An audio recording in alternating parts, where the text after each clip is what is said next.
Cuando aquella doctora apagó el monitor del ultrasonido a mitad del examen y me llevó a una sala cerrada con llave, supe que mi vida estaba a punto de desmoronarse, pero nunca imaginé que la verdad sería tan cruel.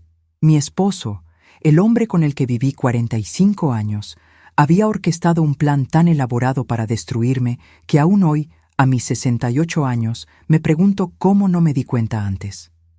La doctora tembló al entregarme aquellos documentos, y cuando leí la primera línea, entendí por qué. Pero antes de continuar, checa si ya estás suscrito al canal y escribe en los comentarios. ¿Desde dónde estás viendo este video? Nos encanta saber hasta dónde están llegando nuestras historias. Las manos de la doctora Carmen temblaban cuando cerró la puerta del consultorio y giró la llave en la cerradura. Yo estaba sentada en la silla de plástico azul, todavía con ese gel frío en la panza, completamente perdida. A mis 68 años, yo creía que ya lo había visto todo en esta vida. Crié a 3 hijos sola mientras trabajaba como maestra. Sobreviví a 2 cánceres. Enterré a mis padres y a mi hermana más chica. Pensé que nada más podría sorprenderme. Estaba equivocada. «Doña Beatriz», comenzó ella, y su voz era tan bajita que tuve que inclinarme hacia adelante. «Necesito platicar con usted sobre algo muy serio, algo que involucra a su esposo». Mi primer pensamiento fue que Roberto estaba enfermo. Cáncer, tal vez.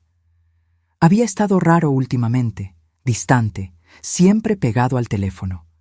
Se me helaron las manos.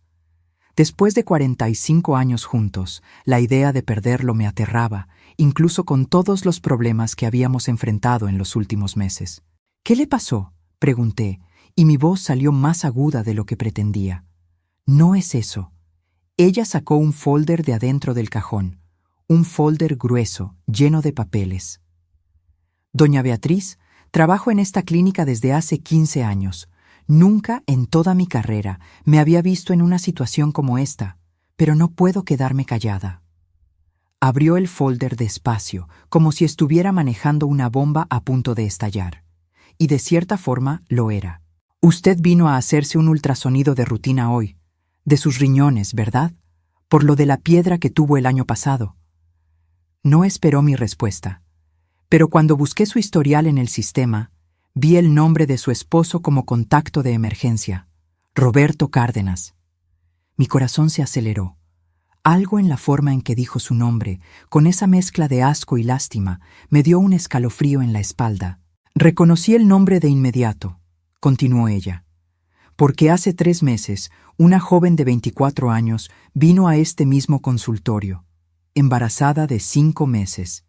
El nombre del padre en la ficha era Roberto Cárdenas, la misma dirección que la de usted». El mundo se detuvo. Escuché las palabras, registré cada una de ellas, pero mi cerebro se negaba a procesar el significado. Roberto. Mi Roberto. Padre de un bebé. Con una mujer de 24 años. «Eso no tiene sentido», alcancé a decir. «Mi esposo se hizo la vasectomía hace 20 años. No puede tener hijos». La mirada que me dio en ese momento fue de pura compasión. Y fue así como entendí que venía algo mucho peor. Doña Beatriz, su esposo, se revirtió la vasectomía hace 2 años, aquí en esta misma clínica. Pagó en efectivo para que no quedara registro en el seguro de gastos médicos. Empujó un documento hacia mí. Estaba su firma, la fecha, el monto pagado, todo registrado, todo real, toda la verdad. Sentí como si alguien me hubiera aventado al mar durante una tormenta. No podía respirar bien. Mis manos temblaban tanto que no podía sostener el papel. «¿Por qué me está contando esto?». La pregunta salió casi como un susurro. «¿Por qué no simplemente se quedó callada?». La doctora Carmen suspiró profundo. «Porque no es solo eso. Hace 3 semanas esa misma joven regresó aquí, llorando, desesperada. Dijo que su esposo prometió dejar a su mujer y casarse con ella en cuanto naciera el bebé. Prometió que ella y el niño tendrían todo. Una casa, seguridad, una familia de verdad». Hizo una pausa y me di cuenta de que estaba juntando valor para seguir. «Me enseñó mensajes. cientos de mensajes entre ellos, ¿y doña Beatriz? La doctora me tomó de la mano. Su esposo le dijo a ella que usted tiene Alzheimer, que está en una etapa avanzada, que ya no reconoce a nadie, que pronto será internada en una clínica especializada. El suelo desapareció bajo mis pies. Dijo que en cuanto usted sea internada, él quedará libre para rehacer su vida, que el departamento donde viven está solo a nombre de él, que usted ya no tiene capacidad de administrar nada, que todo ya está organizado. Yo no tengo Alzheimer. Nunca he tenido. Mi mente está perfectamente lúcida. Hago crucigramas todos los días. Leo 3 libros al mes. Recuerdo el cumpleaños de cada nieto, cada compromiso, cada detalle de mi vida. Pero entonces empecé a recordar las cosas pequeñas. Roberto insistiendo en que dejara de manejar porque estaba peligroso para mi edad. Él cancelando mis tarjetas de crédito y diciendo que era para simplificar las cosas. Las visitas al médico a las que siempre se empeñaba en acompañarme, respondiendo las preguntas por mí. Las veces que me interrumpía cuando hablaba con nuestros hijos, diciendo, su mamá anda confundida hoy. Estaba construyendo una narrativa. Despacio, con cuidado, preparando a todo el mundo para creer que yo estaba perdiendo la cabeza. «Hay más», dijo la doctora Carmen, y su voz era aún más baja ahora. La joven me contó que su esposo tiene deudas, muchas deudas, de juego. Les debe más de 1 millón de pesos a unos prestamistas. Gente peligrosa. Ella dijo que él está desesperado por dinero. Puso otro documento frente a mí. Una carta poder. Mi firma al calce, o al menos algo que se parecía a mi firma. Él registró esto en la notaría hace 3 meses. Con este poder, él tiene control total sobre sus bienes. Puede vender, transferir, hacer lo que quiera. Yo no firmé esa carta poder. Jamás vi ese documento en mi vida. Es falso, dije, y mi voz salió firme por primera vez desde que entré a esa sala. Yo nunca firmé eso. Lo sé, la letra no es idéntica a la suya, pero está registrado oficialmente y combinado con el diagnóstico de Alzheimer que está sembrando. No necesitó terminar la frase. Entendí el plan completo en ese momento. Roberto me iba a refundir en un asilo, alegando que yo ya no podía estar sola. Con el poder falso, vendería nuestro departamento. Se quedaría con toda la lana. Pagaría sus deudas. Empezaría de nuevo con la amante embarazada. Y yo terminaría mis días encerrada en una institución, dopada hasta no saber ni mi propio nombre. ¿Por qué me está contando todo esto?, pregunté de nuevo, y esta vez había algo diferente en mi voz. No era miedo, era coraje, un coraje frío y calculado que no sentía desde hacía décadas. Porque mi mamá pasó por algo parecido, respondió la doctora Carmen. Mi papá le hizo creer que se estaba volviendo senil. Logró que toda la familia se lo creyera. Cuando descubrimos la verdad, ya era tarde. Él lo había vendido todo. Mi mamá murió 2 años después en un asilo de quinta, pensando que estaba loca. Me apretó la mano con fuerza. No voy a dejar que eso le pase a usted, no mientras yo pueda hacer algo. Me quedé sentada en esa silla por un largo rato. La doctora Carmen me trajo agua, me dio pañuelos. Se quedó ahí, en silencio, mientras yo procesaba todo. 45 años, casi medio siglo al lado de ese hombre. Crié a nuestros 3 hijos mientras él hacía carrera. Renuncié a mi propia profesión para ser la esposa perfecta, la madre dedicada, la ama de casa impecable.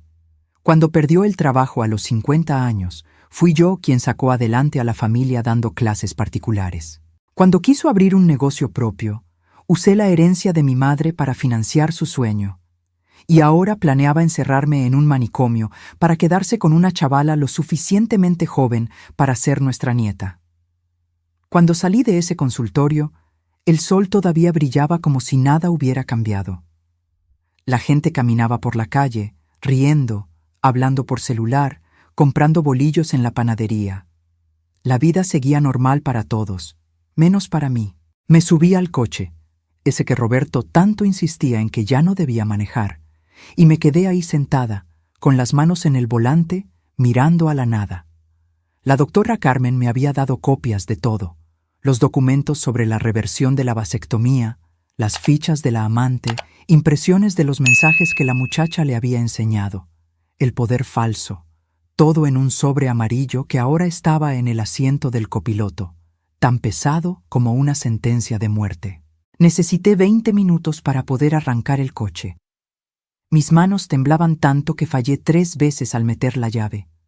No era miedo por lo que descubrí, era la rabia. Una rabia tan profunda y antigua que parecía venir de algún lugar primitivo dentro de mí, un lugar que no sabía que existía. Manejé a casa en piloto automático. Nuestro departamento está en un edificio viejo, pero bien cuidado en la Colonia Centro. Lo compramos cuando los niños todavía estaban chiquitos. Era apretado en ese entonces, pero perfecto para nosotros. Después de que crecieron y se fueron, el espacio quedó demasiado grande. Roberto siempre hablaba de vender y comprar algo más chico, más práctico. Ahora entendía por qué. Me estacioné en la pensión y me quedé ahí sentada otros minutos. El portero, don Mario, pasó y me saludó. Le devolví el saludo forzando una sonrisa. Todo normal, solo un día más en la vida de doña Beatriz. Agarré el sobre y subí al departamento.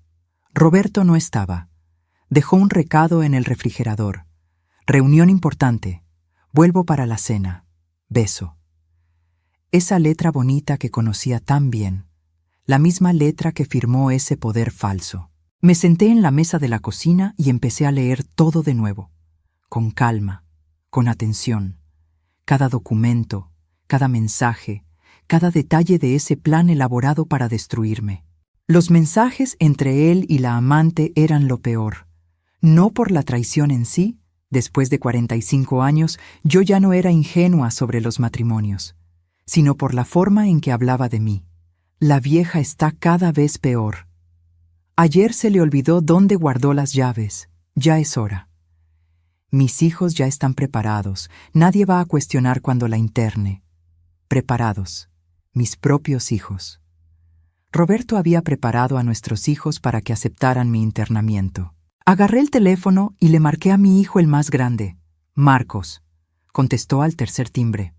«Hola, ma, ¿todo bien?» «Todo excelente, hijo. Solo quería saber si vienen a comer el domingo». «Claro, ma, siempre vamos». Una pausa. «¿Cómo te has sentido?» «¿Por qué preguntas?»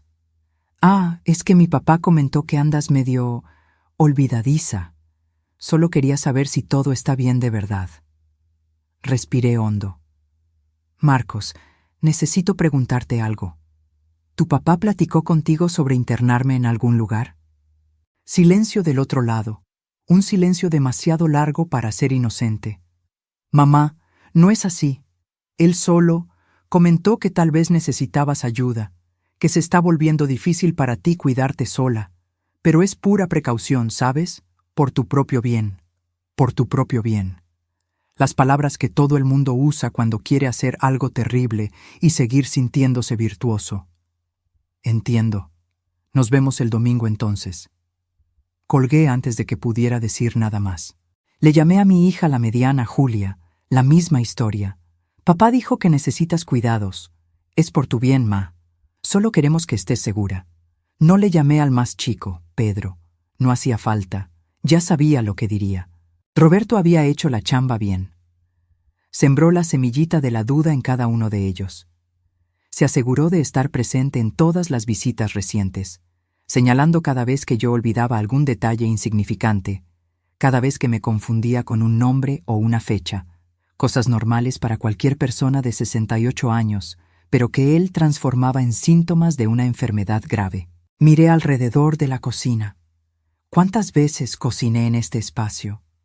¿Cuántos cumpleaños festejé aquí? ¿Cuántas pláticas importantes pasaron en esta misma mesa donde estaba sentada ahora, leyendo sobre cómo mi esposo planeaba destruirme? El departamento estaba a nombre de él.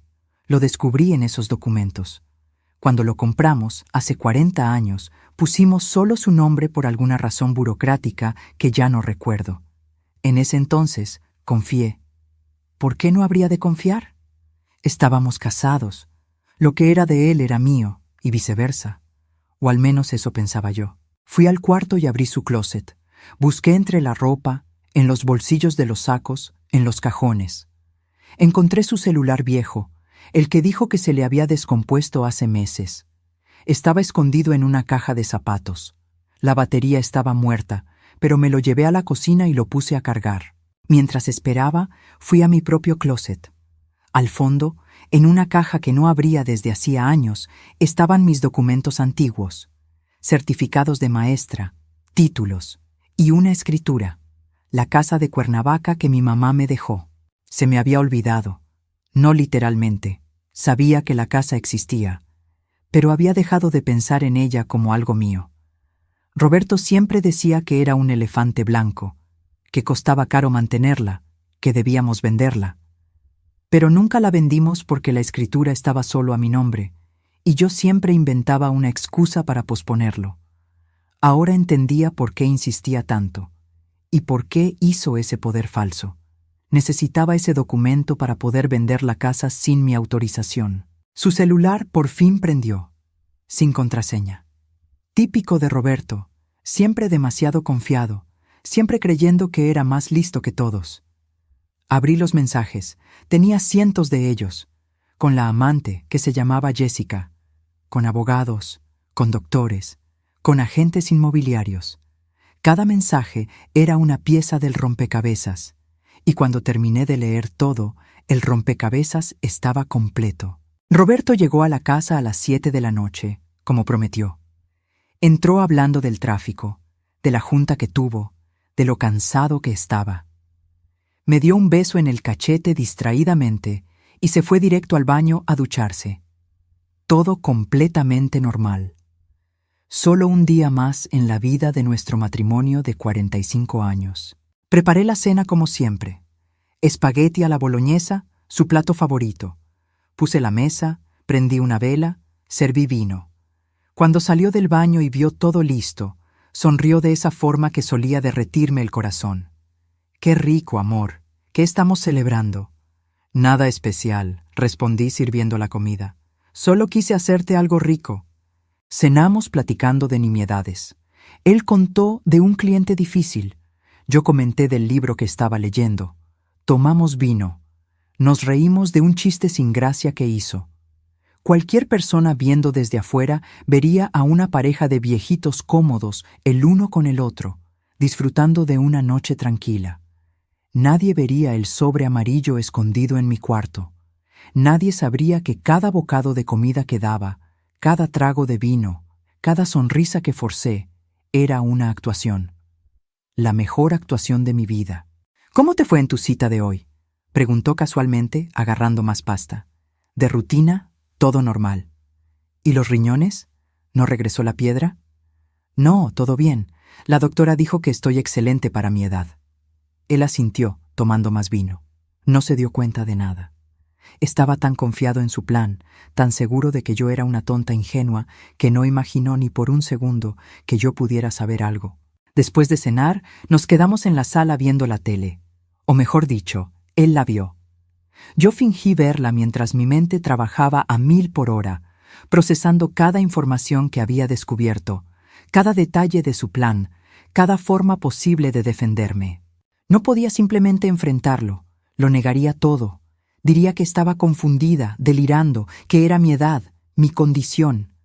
Les hablaría a nuestros hijos y ellos vendrían corriendo, ya condicionados a creer que mamá estaba perdiendo el juicio. Me internarían antes de que pudiera probar nada.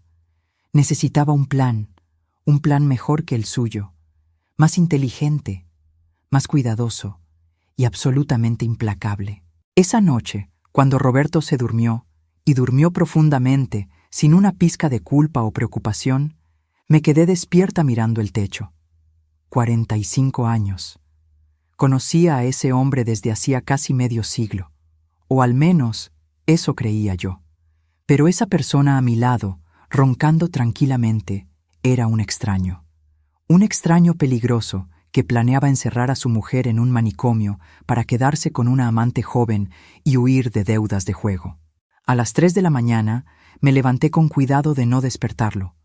Fui a la cocina y agarré mi celular. Busqué en Google, abogado especialista en fraude de documentos. Encontré varios. Anoté 3 nombres. Luego busqué, cómo probar falsificación de firma. Leí artículos técnicos sobre peritaje grafoscópico, sobre cómo comprobar fraude en poderes notariales, sobre los recursos legales disponibles. Investigué sobre juegos de azar y deudas ilegales, sobre cómo esas deudas no son jurídicamente cobrables, pero cómo los cobradores encuentran otras formas de recibir lo que se les debe. Investigué sobre reversión de vasectomía, sobre la tasa de éxito, sobre cuánto costaba, sobre cómo era imposible hacerse una sin dejar rastro en el historial médico. Y finalmente, investigué sobre diagnósticos falsos de Alzheimer, sobre cómo doctores sin ética a veces colaboran con familiares para internar a ancianos contra su voluntad, sobre las señales de alerta, sobre cómo defenderse.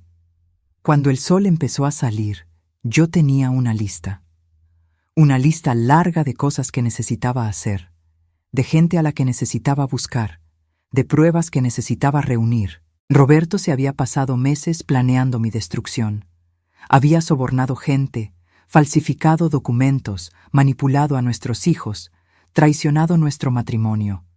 Había hecho todo con cuidado, con paciencia, con atención meticulosa a cada detalle. Pero había cometido un error fatal. Había subestimado a la mujer que dormía a su lado. Pensó que yo era demasiado vieja, demasiado cansada, demasiado ingenua para reaccionar. Pensó que 45 años de matrimonio me habían vuelto dócil, sumisa, incapaz de pelear. Estaba a punto de descubrir qué tan equivocado estaba. Al día siguiente, le dije a Roberto que iba a pasar el día con mis amigas, un grupo de maestras jubiladas que se reunía una vez al mes para comer y ponerse al tanto. Él apenas levantó la vista del periódico cuando me despedí. Diviértete, amor. No regreses muy tarde. Ya sabes que te cansas fácil. Otra semillita plantada. Otra sugerencia de que yo era frágil, limitada, incapaz. Pero no fui a comer con mis amigas. Me fui directo al despacho del licenciado Enrique Lemos, abogado especialista en derecho familiar y fraudes.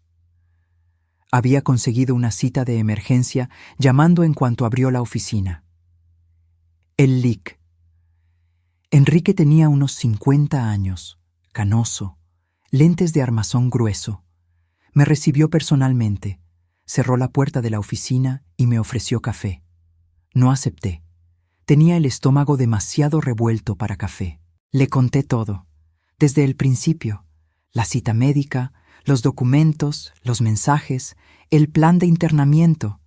Le enseñé todo lo que la doctora Carmen me había dado. Él fue leyendo en silencio, y con cada página su expresión se ponía más seria. «Esto es muy grave, doña Beatriz», dijo finalmente. «Falsificar una carta poder es un delito. Puede dar de 2 a 6 años de prisión. Y si probamos que fue con la intención de defraudar y apropiarse de bienes, la pena puede ser aún mayor». «Quiero demandarlo», dije, y mi voz salió más firme de lo que esperaba.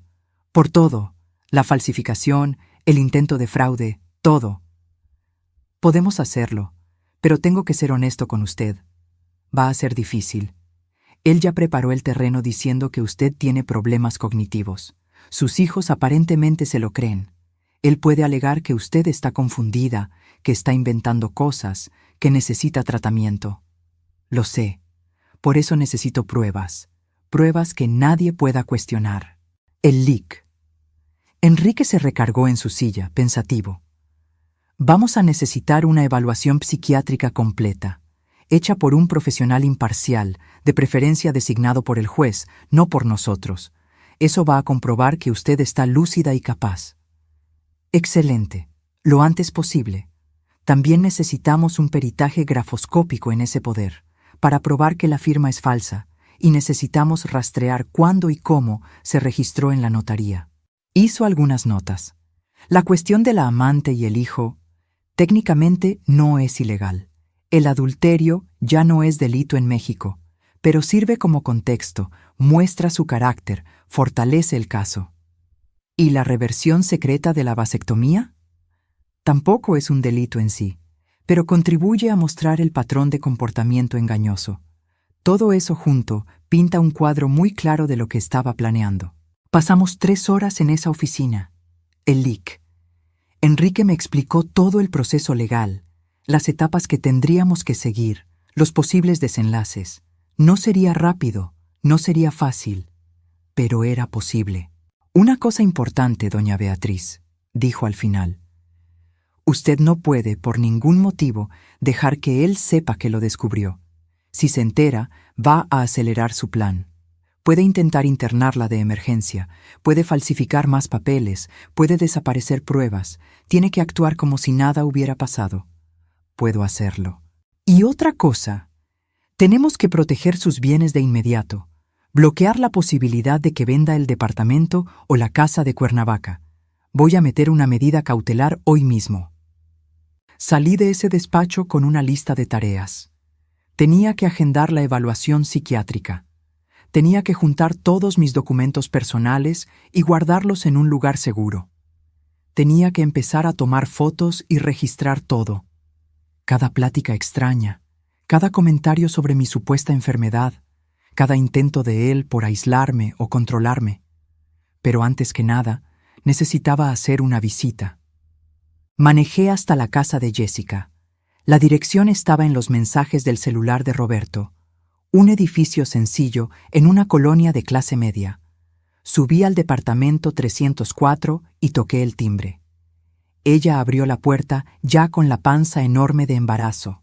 Joven, bonita, con ese brillo en los ojos de quien todavía cree en finales felices. Cuando me vio, se puso pálida.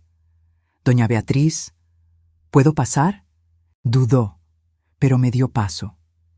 El departamento era chico, desordenado, con ropa de bebé regada por el sillón, fotos de ella y de Roberto en la repisa, una vida que ella estaba construyendo, basada en mentiras que él le contó. Me senté en el sillón sin que me invitaran. Ella se quedó de pie, nerviosa, con una mano en la panza. «Él dijo que usted tiene Alzheimer», comenzó ella, y su voz era casi desafiante. «Que ya no sabe nada, que...» Sé lo que dijo. Mi voz salió calmada, fría. Mintió.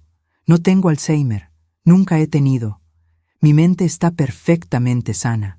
Y vine aquí a decirte que te engañaron tanto como a mí. Puse un folder en la mesita de centro. Copias de todo. Sus deudas de juego. Los procesos que estaban a punto de caerle encima. El poder falsificado. El plan completo. Él te prometió que se iba a salir de la casa en cuanto yo fuera internada, ¿verdad? No respondió, pero vi en sus ojos que era cierto. Te prometió una vida juntos, una familia, seguridad para ti y para ese bebé. Una lágrima le rodó por la cara. Debe 1.000.000 de pesos, Jessica, a gente que no acepta deudas sin pagar, y su plan era usar mi dinero para pagar esas deudas. Después iba a desaparecer. Dejarte a ti y a ese bebé atrás también, tal como está intentando dejarme a mí. Está mintiendo, susurró ella, pero sin convicción.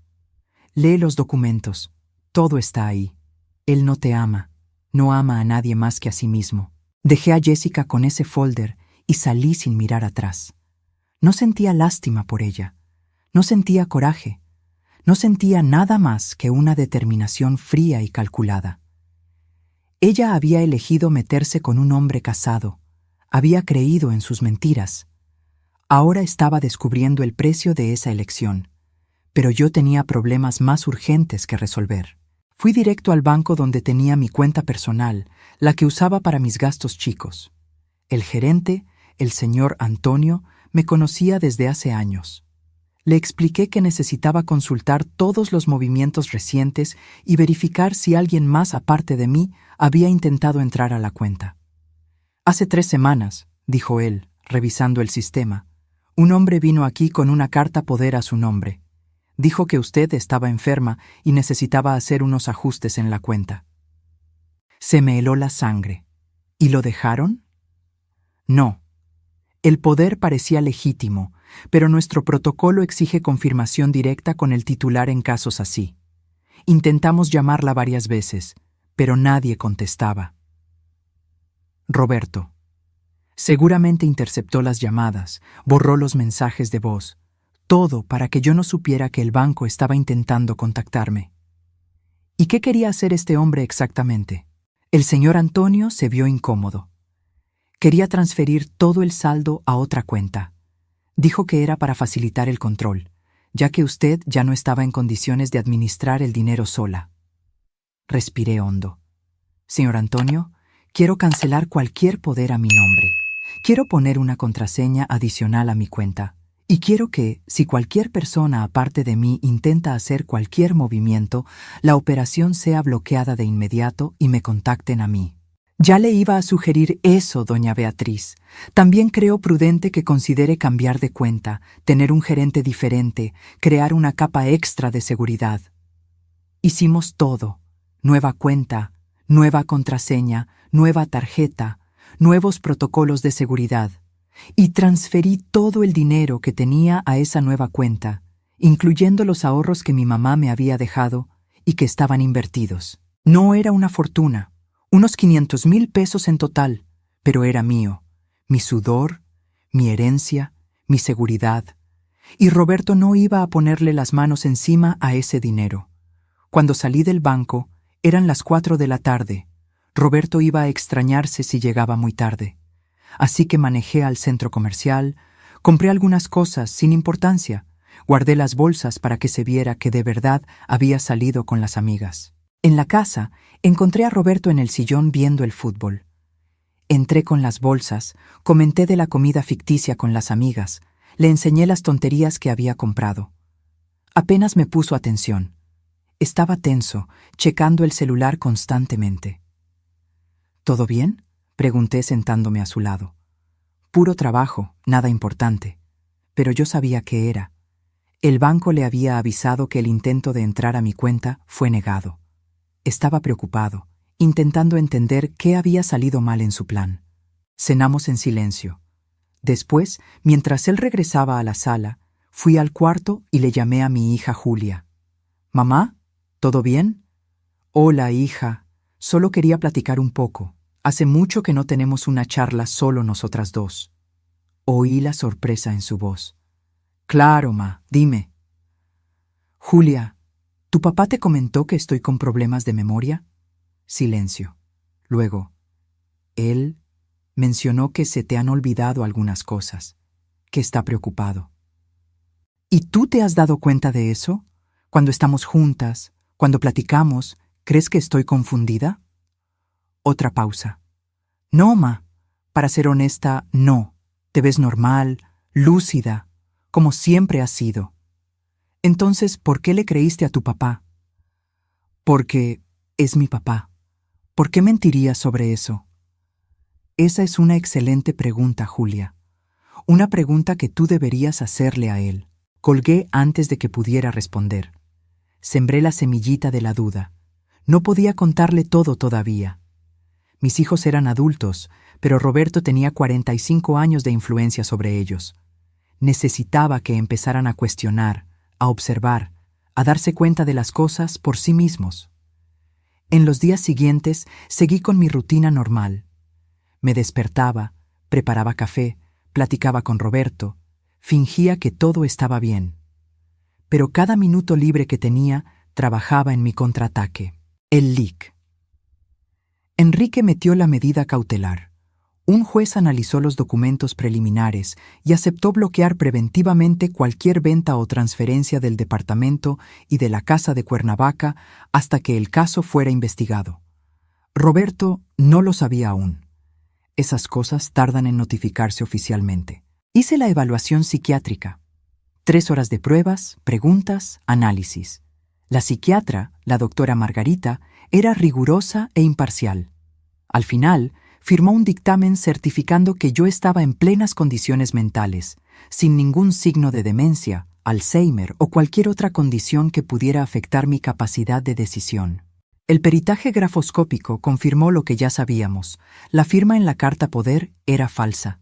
Tenía parecidos con mi letra, pero era claramente una imitación. Un perito podría declarar eso en el juicio, y entonces vino la parte más difícil: hablar con mis hijos. De verdad esta vez. Agendé una comida con los tres, Marcos, Julia y Pedro, sin avisarle a Roberto. Le dije que iba al doctor, pero en realidad me fui a un restaurante al otro lado de la ciudad, donde sabía que ningún conocido me vería. Llegaron curiosos, preocupados. Todavía pensaban que los estaba citando para hablar de mi salud, para pedir ayuda con mi condición. Cuando todos estuvieron sentados, empecé. Sus padres se van a divorciar. El silencio que cayó sobre la mesa fue absoluto. Marcos fue el primero en reaccionar. Mamá, ¿qué estás diciendo? Tú y mi papá llevan 45 años juntos. ¿Por qué? Porque su padre planeó encerrarme en un manicomio para quedarse con mi herencia y empezar de nuevo con su amante embarazada. A Julia se le cayó el tenedor. Pedro se puso blanco. Nadie dijo nada por largos segundos. Entonces puse 3 folders en la mesa, uno para cada uno. Todo está aquí, léanlo. Todas las pruebas, todos los documentos, la verdad completa. Marcos abrió su folder lentamente. Empezó a hojear. Vi cómo su cara iba cambiando conforme leía. Incredulidad, impacto, rabia, una mezcla de emociones que cruzaban sus facciones como una tormenta. «Esto no puede ser cierto», susurró Julia, pero sus manos temblaban mientras sostenía los papeles. «Es cierto, cada palabra, cada documento. Su padre falsificó un poder a mi nombre. Sobornó a empleados de una clínica para fingir que tengo Alzheimer. Se revirtió la vasectomía a escondidas hace 2 años. Tiene una amante de 24 años embarazada de 5 meses. Debe 1 millón de pesos a prestamistas. Y se pasó los últimos meses preparándolos a ustedes para que creyeran que me estaba volviendo loca, para que cuando me internara nadie dijera nada». Pedro empezó a llorar. Mi hijo, el más chico, siempre el más sensible, tenía lágrimas rodando por la cara mientras leía sobre la traición de su padre. «¿Pero por qué?», alcanzó a decir. «¿Por qué haría eso? Dinero, deudas, desesperación, y porque pensó que se saldría con la suya». Mi voz estaba firme. Ensayé este discurso mentalmente por días. Pensó que yo era demasiado vieja, demasiado ingenua, demasiado débil para darme cuenta o para pelear. Marcos cerró el folder con fuerza. «Lo voy a matar». «No vas a hacer nada, no hace falta. La justicia se va a encargar de esto. Ya metí la demanda. Va a responder penalmente por la falsificación. Va a perder todo y va a pasar tiempo en la cárcel. Pero necesito que entiendan una cosa». Miré a cada uno de ellos. A ustedes los manipularon. Su padre es muy bueno en eso. Manipular, mentir, hacer que la gente crea lo que él quiere. Lo hizo conmigo por 45 años. Lo hizo con ustedes. Lo hizo con esa muchacha que está embarazada. No estoy enojada con ustedes por haberle creído. Debí haberme dado cuenta, dijo Julia, y su voz estaba quebrada. Cuando me llamaste preguntando si creía que estabas confundida, debí haber puesto más atención. Ahora lo saben, ahora todos saben, y necesito que estén de mi lado en esto. Se va a poner feo, su padre lo va a negar todo, va a decir que la loca soy yo, que estoy inventando, va a intentar usarlos en mi contra. No lo va a lograr, dijo Marcos, y había una firmeza en su voz que me hizo respirar aliviada. Estamos contigo, mamá, hasta el final. Julia y Pedro asintieron. Mis 3 hijos, finalmente entendiendo la verdad, finalmente a mi lado. Era todo lo que necesitaba. Cuando regresé a casa esa tarde, Roberto estaba en su despacho, hablando por teléfono. Vi por la puerta entreabierta que estaba nervioso, caminando de un lado a otro, hablando bajito pero con urgencia. No, todavía no he podido. Ya sé que el plazo se está acabando, pero necesito más tiempo. Sí, ya sé qué pasa si no pago, pero... Me vio y colgó rápido. Hola, amor. ¿Cómo te fue con el doctor? Todo bien, solo chequeo de rutina. Le di un beso en el cachete, fingiendo no notar el sudor en su frente, la tensión en sus hombros. «¿Te ves estresado? ¿Algún problema en el trabajo?» «No, todo bien. Solo un cliente latoso, nada del otro mundo». Pero no era un cliente, era un prestamista. Sus deudas estaban venciendo y no tenía cómo pagar. Su plan perfecto se estaba desmoronando y él ni siquiera sabía cuánto. Esa noche preparé una cena especial. Lasaña, el plato que más le gustaba, el que hacía en los cumpleaños y fechas especiales. Prendí velas, puse vino, arreglé la mesa con el mantel bueno. Cuando lo vio, se sorprendió. «¿Qué estamos festejando?» 45 años, Roberto. Cumplimos 45 años de casados la próxima semana. Pensé en celebrar por adelantado. Sonrió, pero la sonrisa no le llegó a los ojos. Nunca le llegaba, me daba cuenta ahora. Mi madre tenía razón desde el primer día. 45 años, repitió él, sirviendo vino. ¿Cuánto tiempo, no? Sí, toda una vida. Levanté mi copa. Un brindis, por nuestro pasado y por nuestro futuro. Chocó su copa con la mía. Por nuestro futuro. Tomamos, cenamos, platicamos de recuerdos viejos, nuestro primer departamento, cuando nacieron los niños, viajes que hicimos. Estaba relajado, pensando que me había engañado una vez más, pensando que su plan seguía en marcha. «¿Te acuerdas cuando tuviste aquel problema en la chamba?», pregunté casualmente. «Hace 20 años, cuando perdiste el trabajo y te quedaste meses sin conseguir nada». «Me acuerdo, fue difícil. Y yo usé la herencia de mi mamá para abrir tu oficina. 50,000 pesos, una fortuna en ese entonces. Sí, nunca voy a olvidar eso, tú me salvaste. Y cuando tu negocio iba mal, hace 10 años, yo regresé a dar clases particulares por las noches para ayudar con los gastos, incluso después de trabajar todo el día. Siempre fuiste increíble, Bea. Y todos estos años, Roberto, cada decisión importante, cada sacrificio que hice, fue siempre por ti, por nuestra familia, por nuestro futuro juntos». Me tomó de la mano. «Y yo te agradezco todo, por cada día a tu lado». Lo miré a los ojos. Busqué alguna señal de remordimiento, de culpa, de humanidad. No encontré nada, solo el vacío de un hombre que aprendió a fingir tan bien que tal vez ya ni sabía qué era real. «Es bueno saberlo», dije, retirando mi mano suavemente. «Porque muy pronto vas a tener la oportunidad de demostrar qué tan agradecido estás». Frunció el ceño. «¿Cómo que qué tan agradecido?» «Nada, solo pensando en voz alta». Sonreí. «¿Más vino?» Los siguientes días fueron una cuenta regresiva. Yo sabía que en cualquier momento Roberto sería notificado oficialmente del bloqueo de los bienes y de la demanda que yo había interpuesto. Sabía que cuando eso pasara, todo explotaría. Por eso usé cada segundo para prepararme. Transferí todas mis cosas importantes a casa de Julia. Ropa, documentos, joyas que eran de mi madre, fotos viejas, todo lo que tenía valor sentimental o económico. Dejé en el departamento solo lo básico, lo suficiente para no levantar sospechas. También busqué un departamento chico para rentar. Encontré un estudio acogedor a 3 cuadras de distancia. Nada lujoso, pero era mío. Un lugar donde Roberto no podría alcanzarme, controlarme o hacerme daño. El LIC.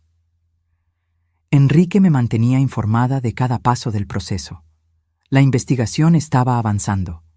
La policía había empezado a revisar el poder falso. La notaría donde se registró estaba bajo la lupa.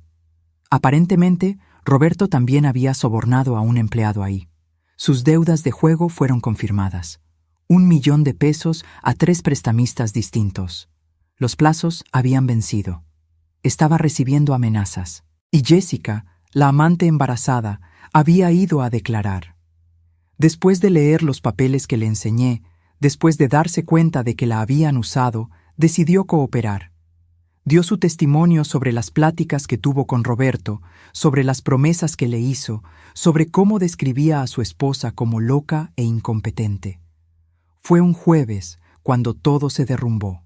Roberto llegó a la casa a media tarde, algo que no era común. Abrió la puerta con tanta fuerza que pegó en la pared. Traía 2 papeles en la mano, arrugados de tanto apretarlos. «¿Qué es esto?», gritó, agitando los papeles en el aire. Tenía la cara roja, las venas del cuello saltadas. «¿Qué demonios es esto, Beatriz?». Yo estaba sentada en la sala, tejiendo. Lo miré con calma. «Parecen documentos legales, Roberto. ¿Por qué no me los lees en voz alta?». «¡No juegues conmigo! ¿Metiste una demanda? ¿Bloqueaste las propiedades? ¿Me estás acusando de falsificación?». Dejé el tejido a un lado, despacio. 45 años aguantando sus mentiras, sus manipulaciones, sus planes. 45 años siendo la esposa perfecta, la madre dedicada, la mujer que apoyaba todo lo que él hacía. Se acabó. Sí, hice todo eso, porque descubrí lo que planeaste hacerme. Se puso blanco. Por un segundo, solo un segundo, vi miedo en sus ojos. ¿De qué estás hablando? Estás confundida, Bea. Déjame explicarte. No estoy confundida. Nunca lo he estado. Sé lo de Jessica, lo del bebé, lo de que te revertiste la vasectomía a escondidas, lo del poder falso, lo del plan de refundirme en un asilo. Sé todo. Se tambaleó, se sentó en la silla más cercana. ¿Quién te contó esas mentiras? No son mentiras. Y lo descubrí yo sola.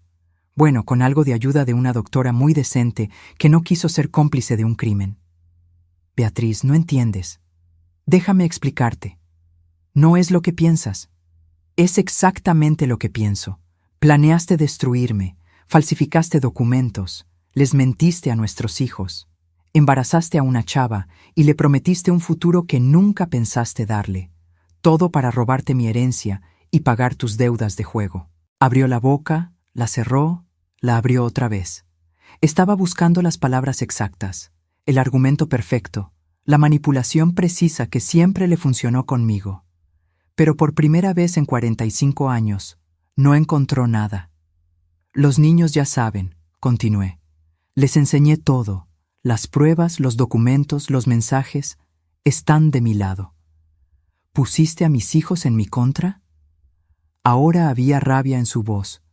Rabia real, sin disfraces. No tuve que hacerlo.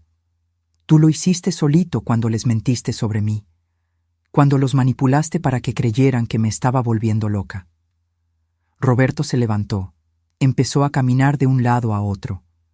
Podía ver su mente trabajando, buscando una salida, un plan B, lo que fuera. ¿Cuánto quieres?, preguntó finalmente. Para que esto desaparezca, para que retires la demanda. ¿Cuánto? Me reí. Fue una risa amarga, pero genuina. ¿De verdad crees que se trata de dinero? ¿Después de todo lo que hiciste? Todo siempre es por dinero, Beatriz. ¿Cuánto? Nada. No quiero nada de ti. Quiero el divorcio. Te quiero lejos de mí. Y quiero verte responder ante la ley por todo lo que hiciste. Dejó de caminar. Me miró y por primera vez vi odio real en sus ojos. No vas a poder probar nada. Voy a decir que tú falsificaste los papeles, que estás confundida, que necesitas ayuda. Los doctores me van a apoyar. ¿Qué doctores, Roberto? ¿Los que sobornaste? Porque ellos ya están cooperando con las autoridades. ¿O te refieres al psiquiatra imparcial que me examinó y certificó que estoy perfectamente sana? Se puso todavía más pálido. El peritaje ya probó que no fui yo quien firmó ese poder. El banco tiene el registro de tu intento de robarme mi dinero. Jessica ya dio su declaración completa sobre tus promesas y mentiras. Tengo copias de todos tus mensajes, hasta los que hablan del plan para internarme. Roberto se desplomó de nuevo en la silla. Ya no era el hombre confiado y controlador. Era solo un hombre viejo y desesperado, viendo su castillo de naipes caerse. Y hay una cosa más, dije, levantándome. Tus prestamistas ya saben que no vas a poder pagar, porque yo me aseguré de que lo supieran. Les mandé información anónima a cada uno. Saben de la demanda. Saben que no te voy a dar ni un peso. Saben que tu plan falló. No hiciste eso. Su voz era un susurro horrorizado. Lo hice, y ahora vas a tener que arreglártelas con ellos. tú solo. 2 meses después, estoy sentada en el balconcito de mi estudio, tomando un té y viendo el atardecer. Es un espacio chico, pero es mío, completamente mío. Y por primera vez en décadas me siento libre. El proceso penal contra Roberto va caminando. La Fiscalía aceptó el caso basándose en las pruebas que presentamos. Falsificación de documento, intento de fraude, soborno. Va a responder por todo. Su abogado intentó llegar a un acuerdo, pero lo rechacé. No quiero acuerdos. Quiero justicia. El divorcio se terminó la semana pasada. No pedí pensión, no le pedí nada. El departamento se vendió y nos dividimos el dinero a la mitad, como marca la ley. La casa de Cuernavaca se quedó conmigo. Siempre fue mía de todos modos. Roberto no peleó. Creo que estaba demasiado ocupado tratando de esconderse de los prestamistas. Sí, los prestamistas. Cuando se dieron cuenta de que no iban a cobrar, se pusieron creativos. Roberto se ha tenido que mudar 3 veces. Le quemaron el coche. Le dieron una golpiza que lo dejó en el hospital una semana. La policía no puede protegerlo porque oficialmente esas deudas no existen. Él solito se cavó su tumba. Ahora que descanse en ella. Jessica tuvo al bebé. Un niño. Me llamó hace unas semanas, llorando, pidiéndome perdón. Dijo que fue una tonta, que debió darse cuenta. Dijo que Roberto desapareció. No le contesta los mensajes. No quiere saber del niño. Me preguntó si podía ayudarla de alguna forma. Lo pensé mucho. ¿Esa muchacha me hizo daño? Sí. Pero Roberto la manipuló tanto como a mí. Y ese bebé es inocente. No tiene la culpa de nada. Así que le mandé unas chambritas y ropita que guardé de mis hijos. Y un cheque. No mucho, pero lo suficiente para que pase los primeros meses sin desesperación. No voy a ser su amiga. Nunca vamos a tener una relación cercana. Pero tampoco voy a dejar que un niño pase hambres por los pecados del padre. Mis hijos están bien. Marcos y Julia me visitan cada semana. Pedro vive lejos, pero me llama a diario. No le hablan a su papá. Intentaron al principio, pero cada plática acababa con Roberto intentando manipularlos, haciéndose la víctima, echándome la culpa a mí. Se dieron cuenta y tiraron la toalla. Mi nieta, la más grande, Sofía, me preguntó el otro día: «Abuela, ¿no estás triste? Fueron 45 años casada con mi abuelo». Y lo pensé antes de responder. Pensé en los años buenos, porque sí hubo años buenos al principio, antes de que me diera cuenta de quién era él en realidad. Pensé en mis hijos, en los nietos, en todos los recuerdos que armamos. Me pone triste el tiempo perdido, respondí. Los años que gasté con alguien que no me merecía. Pero no me pone triste el final. A veces, Sophie, lo más valiente que podemos hacer es empezar de nuevo, aunque tenga 68 años. Aunque haya pasado casi medio siglo, siempre hay tiempo para elegirte a ti misma. Me dio un abrazo fuerte y me dijo que cuando crezca quiere ser fuerte como yo. Eso me hizo llorar. He llorado mucho estas últimas semanas, pero no han sido lágrimas tristes. Han sido lágrimas de alivio, de liberación, de finalmente ser dueña de mi propia vida. La casa de Cuernavaca se está remodelando. Voy a pasar temporadas allá, tal vez me mude definitivamente cuando terminen los arreglos. Está cerquita de todo. Tiene un jardín donde puedo plantar lo que quiera y espacio suficiente para que me visiten los nietos. Empecé a pintar. Nunca lo había hecho en mi vida, pero siempre quise. Compré pinturas, lienzos, pinceles. Mis primeros intentos fueron fatales, pero voy mejorando. No importa si nunca llego a ser buena. Importa que lo estoy haciendo por mí, para mí, a mi modo. También regresé a dar clases particulares. No por la lana, tengo lo suficiente, sino porque me gusta, porque me hace bien encontrar mentes jóvenes, ayudarlas a aprender, a crecer. Porque enseñar siempre fue mi pasión y durante años dejé esa pasión a un lado para ser la esposa perfecta. Ayer me vi con mis amigas, las maestras jubiladas que se juntan cada mes. Les conté todo lo que pasó. Se quedaron impactadas, horrorizadas, pero también orgullosas. Una de ellas me dijo: «Beatriz, te salvaste la vida». Y es cierto, me la salvé. Cuando esa doctora tembló al enseñarme los papeles, cuando mi mundo se vino abajo en ese consultorio, pude haberme rendido. Pude haber creído que estaba muy vieja, muy cansada, muy débil para pelear. Pero elegí pelear. Elegí ser fuerte. Elegí no aceptar ser la víctima del hombre que se pasó 45 años fingiendo que me amaba. Roberto llamó una vez hace 2 semanas. No le contesté. Dejó un mensaje de voz. Decía que lo sentía mucho, que había tomado malas decisiones, que si pudiera regresar el tiempo, lo haría todo diferente. Decía que todavía me amaba, que siempre me amó. Borré el mensaje sin terminar de escucharlo. No porque no le crea, aunque no le creo, sino porque ya no importa. Lo que él sienta, lo que él piense, lo que él quiera, nada de eso importa ya.